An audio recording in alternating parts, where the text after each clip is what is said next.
Hi, welcome. I'm Alex from Last Climb, and today I'll break down the Everest climb that started with a Netflix documentary and how the mountain made her pay for everything. A single documentary drove an arrogance that silenced every expert in her path to the death zone. I'll have to warn you, what took place during the path there was so brutal, you might not ever think of mountains the same way again. It was April 22nd, 2017, and Everest Base Camp sprawled across the Khumbu Glacier in a patchwork of expeditions clusters that grew denser every day.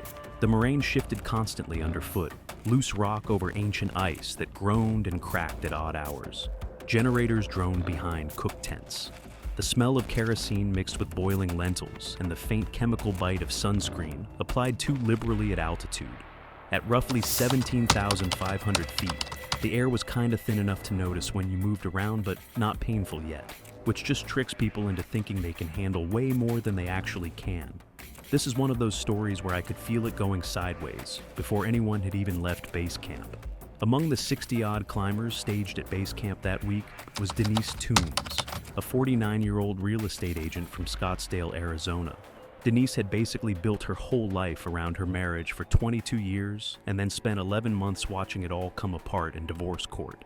By September of the previous year, she was alone in a rented townhouse, splitting holidays with two college-age daughters. Friends later said she became fixated on Everest almost immediately after watching a climbing documentary about a commercial expedition, going from casual interest to full obsession within a couple of weeks. She started following Everest accounts online, bought books on high-altitude climbing, and told her daughters she was going before the year was out. The film followed a commercial team through a full climbing season. The training, the culture shock of base camp, the physical spectacle of climbers moving up through the icefall toward the summit. What the documentary did really well was make Everest look like something a regular person could totally pull off if they just wanted it bad enough.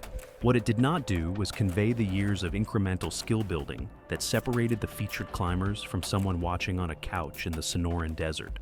Honestly, I think that's the most dangerous thing a documentary can do to someone who's already looking for a reason to go. Denise watched it twice. By the following week, she had researched expedition costs. By October, she had contacted 3 commercial operators and requested applications. The process required a climbing resume, showing you'd worked your way up at altitude over time, and Denise had pretty much nothing to put on one. A guided ascent of Kilimanjaro via the Meringue route 2 years earlier, and weekend hikes on Camelback Mountain and trails around Sedona. That was it. What she submitted told a different story. Her application listed a successful ascent of Aconcagua at 22,841 feet, completed the previous January. She claimed a winter attempt on Mount Rainier that reached 12,500 feet before weather forced a retreat. She described a training regimen supervised by a mountaineering coach in Flagstaff. None of it was true. The Aconcagua thing was listed as an independent climb with 2 partners she only identified by first name, so it was basically impossible to check. The Rainier attempt could not be verified through the guide service she claimed to have used, and the coach in Flagstaff straight up did not exist. Denise had been running on a treadmill set to incline and watching YouTube tutorials on crampon technique, skills she had never practiced on actual ice or snow. I had to read her application twice because I genuinely could not believe how much of it was fabricated. We're not talking about exaggeration here. She built an entire climbing history out of nothing. One company accepted her application without requesting independent verification of her claimed ascents. The operator sat on the lower cost end of the commercial Everest market and relied heavily on self-reported climbing resumes, which in 2017, a lot of the cheaper companies did. The expedition fee was $46,000. Denise paid the deposit in November and the balance in February.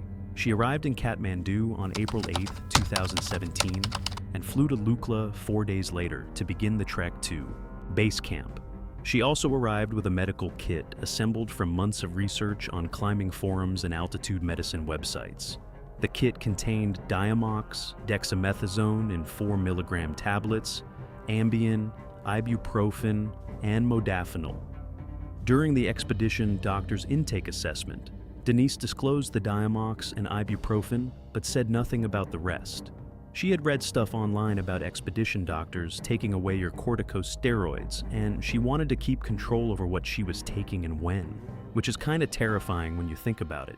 The dexamethasone was something she treated as a performance tool rather than emergency medication. She began taking it intermittently during the trek to base camp, then more aggressively during acclimatization rotations whenever headaches or fatigue appeared. Remember the dexamethasone. I cannot stress that enough, because by the time it matters, you'll understand why I'm flagging it now. Her assigned Sherpa was Chiwing Lendu, a 41-year-old from the Solukhumbu district with 9 Everest summits across 12 seasons. Chiwing had spent 2 decades guiding foreign clients and had developed the particular patience required for managing people whose expectations were shaped by media rather than experience. He was small, quiet, paid attention to everything, the kind of guide who would notice your crampon was loose before you even felt it shift. He had never filed a complaint about a client in 15 years of guiding. Chiwang is the kind of guide I wish every climber on this mountain got paired with. Keep that in mind when you hear what they did with his assessment. The first acclimatization rotation departed base camp on April 28th, entering the Khumbu icefall before dawn. While the frozen towers were still relatively stable, the icefall was a chaotic obstacle course of ice towers, crevasses, and aluminum ladders spanning gaps that dropped into blue darkness. Denise moved slowly from the start. She struggled with ladder crossings, gripping the fixed lines with both hands and shuffling her crampons across the rungs. At one deep crevasse, she froze for nearly 2 minutes, blocking traffic while Chiwang talked her across. By the time they reached Camp 1, Chiwang had cataloged a list of concerns. Denise struggled with rope transfers and ladder crossings, and her crampon technique was honestly all over the place for someone who supposedly topped out on a 22,000-foot peak the year before. Chiwang reported his observations to the expedition leader, Anil Tamong, through the standard channels, a quiet conversation at the mess tent after clients had gone to sleep. Anil decided to monitor the situation through the next rotation. There was no standardized way to enforce resume checks once someone was already at base camp with a permit and a support team assigned to them. Sending a client home meant refunding tens of thousands of dollars and inviting the kind of negative review that circulated on expedition forums for years. Refund a paying client or risk a life on the mountain. I've watched that math play out too many times on this channel, and the money wins every single time, until it doesn't. What Anil did not anticipate was that Denise would learn about Chiwang's report. How she found out varied across accounts. But within 48 hours of returning to base camp, Denise contacted the company's Kathmandu office via satellite phone. She described Chiwang as dismissive, unsupportive, and condescending, and requested immediate reassignment. She never brought up any of the safety stuff he had flagged. She just made the whole thing sound like a personality clash with a guide who wasn't being encouraging enough. Anil resisted initially because replacing Sherpas mid-rotation created logistical problems with rope fixing and load carry schedules. But the Kathmandu office pushed back, and Chiwang was reassigned within 2 days, moved to a different client without explanation. The message that sent to every Sherpa on that expedition was pretty clear. The paying client's feelings mattered more than a veteran guide's professional call. 15 years, not one complaint. And the moment he speaks up about something that could actually save a life, he gets reassigned. Tell me how that makes sense. Denise's second Sherpa was Sonam Rinji, a 29-year-old from the Makalu region with 4 Everest summits. Sonam was younger than most lead Sherpas and still trying to prove himself, the kind of guy who would bend over backwards to make a difficult client work. The second rotation carried them to Camp 2 at 21,200 feet.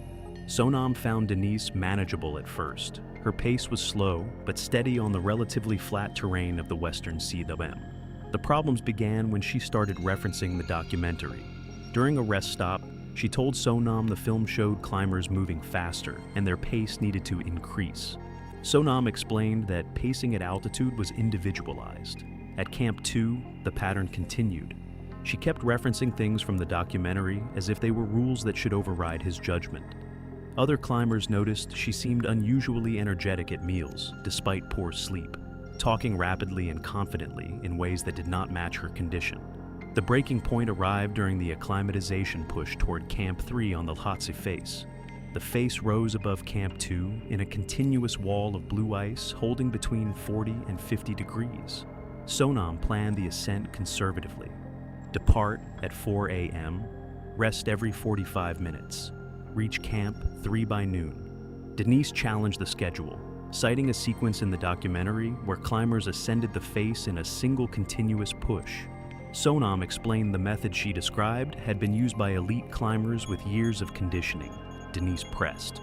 Sonam held firm. They reached Camp 3 at approximately 23,300 feet after 8 hours.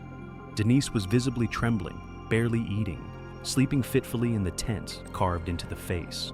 Her oxygen saturation was poor, but still within ranges commonly seen at that altitude, making the neurological changes easier to miss. Basically, she was a lot sicker than any of her numbers showed. The drugs were just masking everything. They descended to base camp the following day.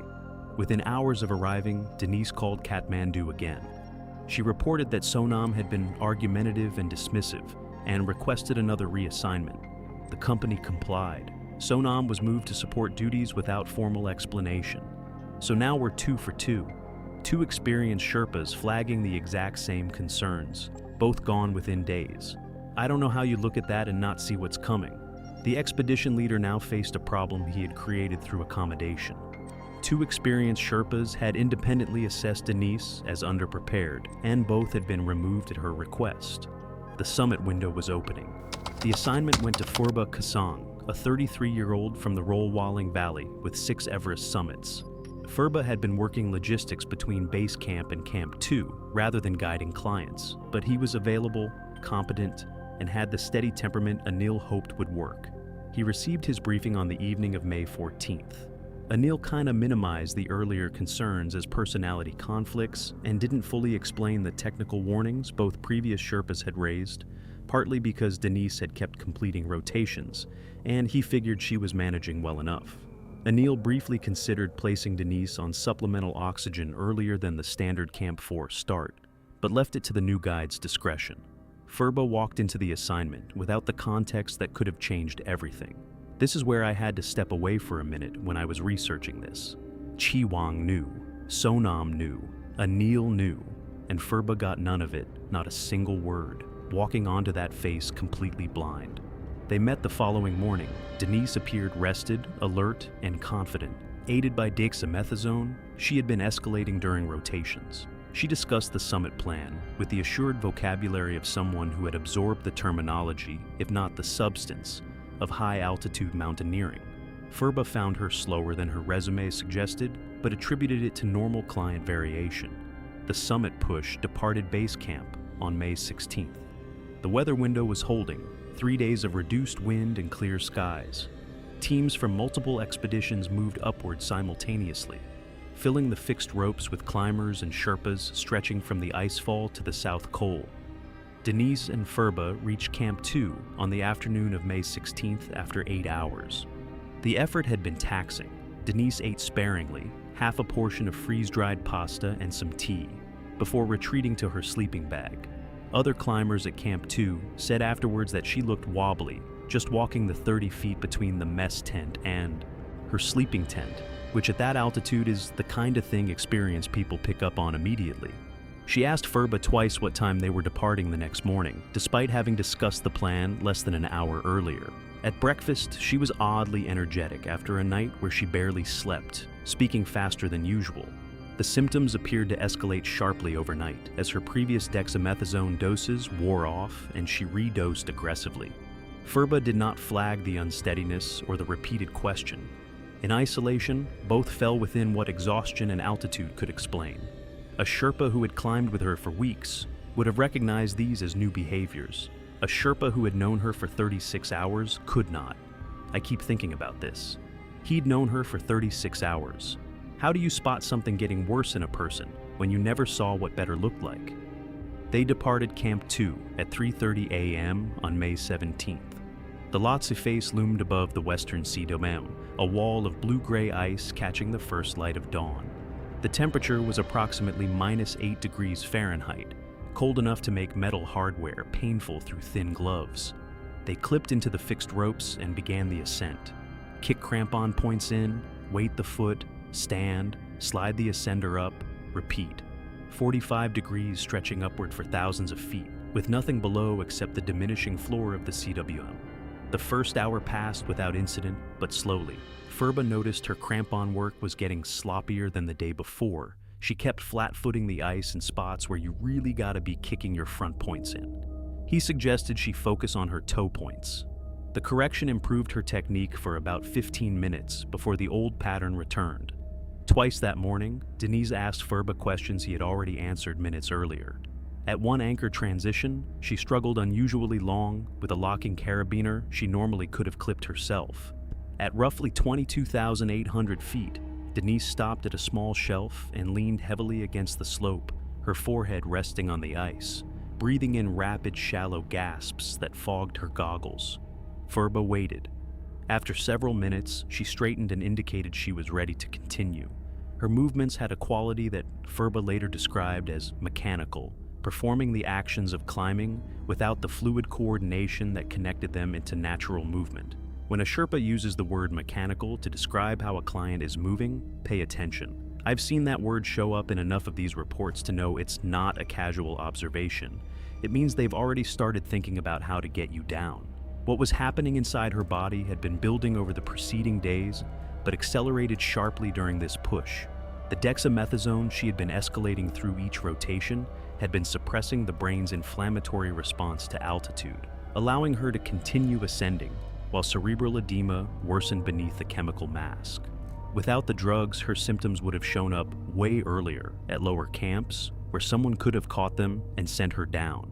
Instead, her brain was swelling inside her skull, and the medication was losing ground against an edema that had grown progressively worse. The break came at approximately 23,100 feet. Denise stopped mid-step. Her right crampon was planted, her left foot raised to kick into the ice above, and her body simply stopped executing the sequence. Her left leg remained suspended for several seconds before lowering back to the step below. She attempted the movement again and missed the ice entirely, her crampon scraping across the surface without engaging. Furba watched her repeat the attempt a third time.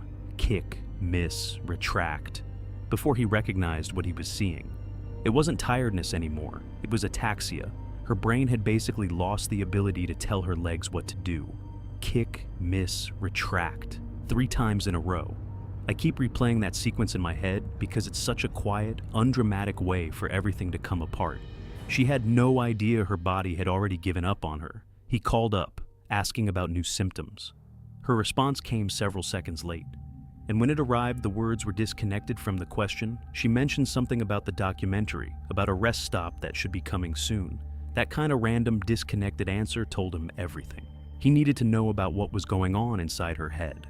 Furba radioed Camp 2 to report signs of altitude sickness and that he was evaluating whether to descend. The response from Aniel was to monitor her closely and descend if he thought it was necessary. No additional context, no mention of previous concerns. Monitor her closely. If that doesn't make your blood boil after everything you've just heard, I don't know what will. He had 2 Sherpas worth of red flags and passed along none of them. Denise's condition deteriorated over the next stretch. She could no longer stand on the face without leaning her full weight against the fixed rope, her ascender the only thing preventing a backward slide. Her speech went from slow to completely gone, just random bits of words with long silences in between. Nothing that made any sense. She reached up twice to remove her goggles for no discernible reason, a behavior consistent with the confusion that accompanies cerebral edema. Furba made the decision to descend immediately. The problem was execution. They were on a 45-degree ice face, clipped to a rope designed for ascending. Turning a semi-conscious climber around on that angle and managing a controlled lowering required time, dexterity, and steady hands.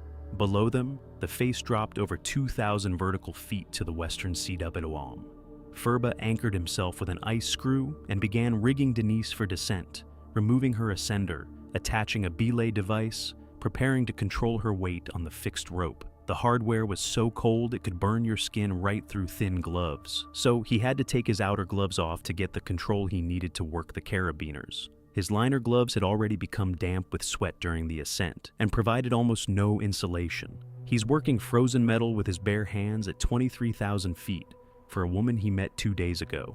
I want you to let that sit. The frostbite was already setting in, and he had absolutely no idea what it was going to cost him. Denise's body went slack at approximately 23,200 feet. Her legs stopped responding entirely. Her full weight transferred to the fixed line and Furba's anchor, leaving her hanging against the face. He was managing a rescue alone on steep ice with a patient who could not assist. He began lowering her. Release tension, let her slide a body length, lock the device, reposition, repeat. At each anchor point, he had to descend to her position, unclip her from one line, clip into the next, and resume. Every anchor transfer required him to strip off his outer gloves again, exposing damp liner gloves to wind that immediately froze the fabric stiff. The skin on his fingers had gone past the burning stage into that numb whiteness where frostbite is already doing its thing, and you just can't feel it anymore. He did not stop to rewarm them. Stopping meant she stayed on the face longer. 2 climbers descending from Camp 3 reached his position at approximately 11 a.m. A guide from another expedition and his Sherpa. They found Furba lowering Denise alone, his liner gloves soaked and frozen stiff, his fingers operating on memory rather than sensation. They immediately assisted, one managing rope below, while Furba and the other controlled from above. Denise showed no response to voice or touch during the lowering. Her breathing was shallow and irregular, and by the descent, her condition appeared to involve both cerebral and pulmonary edema. Her body was limp against the rope, arms hanging, head requiring periodic adjustment to keep her airway clear. Same thing I see every time on this channel. The person who caused all of this is on a stretcher. The person trying to fix it is losing his fingers. They reached the base of the Lhasa face at 1:15 p.m. Denise was carried across the western CWM to Camp 2 on an improvised stretcher, a 40-minute process requiring 4 people at 21,200 feet.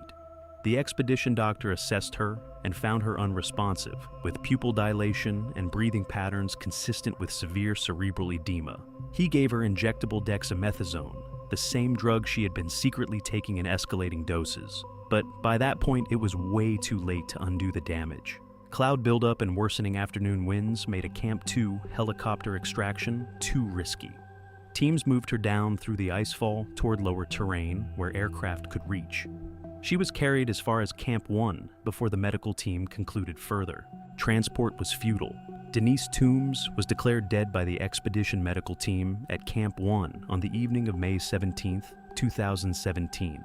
The official cause was high-altitude cerebral edema. She was 49 years old. 49 years old, and she never even made it to Camp 4.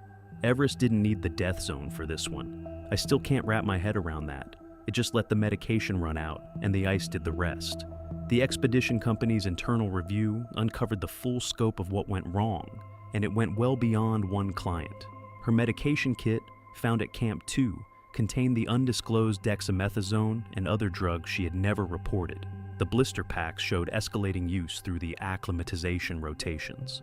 When they dug into her climbing resume, it all fell apart. Her claimed Aconcagua ascent had no guide records attached. The Rainier attempt could not be verified through the service she named, and the training references she provided led nowhere. Chewang Lendu's original assessment was reviewed and confirmed accurate. A client lied, a company failed to verify, an expedition leader filtered out critical information, and the system folded at every point where it could have intervened. Furba Kasang was evacuated to Kathmandu 2 days later with severe frostbite to both hands. Surgeons removed 2 fingers from his left hand and 1 from his right. The damage to his remaining fingers meant he just could not grip ice screws or work carabiners or handle an ascender the way you need to for technical guiding up high. He attempted rehabilitation through the following winter, but could not regain the function the mountain had taken. Furba Kasang, 33 years old, with 6 Everest summits and a career that should have lasted another 15 years, never returned to technical high-altitude guiding on Everest. The cost of a rescue he performed for a client he had known for 2 days ended the career he had spent his whole adult life building. A woman lied on a form. A company didn't bother to check. And a 33-year-old Sherpa with 6 summits and 15 more years of guiding ahead of him will never do technical work above Camp 2 again because he spent too long trying to save her. I don't think I'll get over this one for a while. No charges were filed. The expedition company revised its application process to require documented proof of claimed descents. The revision came one season too late for the Sherpa who paid for the gap.